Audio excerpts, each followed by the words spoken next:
আজকে বাড়ি থেকে অনেক যুদ্ধ করে আমরা 3 বান্ধবী মিলে গিয়েছিলাম পাটশিমলে চা খেতে। তো চলো প্রথম থেকে তোমাদের সবটা বলি আমরা বাড়ি থেকে কি কি যুদ্ধ করে আসলাম। আজ যেহেতু ভীষণ বৃষ্টি হচ্ছিল আর অনেক সন্ধ্যা হয়ে গেছিল, ওর জন্য মা তো আসতেই দেবে না।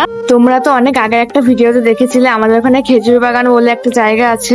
তো মা আমাদেরকে বলেছিল যে পাটশিমলে চা খেতে যেতে হবে না, খেজুর বাগান থেকে একটু ঘুরে এসে পাশের দোকান থেকে 5 টাকা চা খেয়ে বাড়ি চলে আয়। আর ওটা বলতে বলতে আবার চলে এলো বৃষ্টি। তারপর কি বললো জানো, তারপর বললো যে তোদের 10 টাকা দিচ্ছি, 10 টাকাতে আমুল দুধ কিনে সেটাতে চা বানিয়ে ঘরে বসে খা।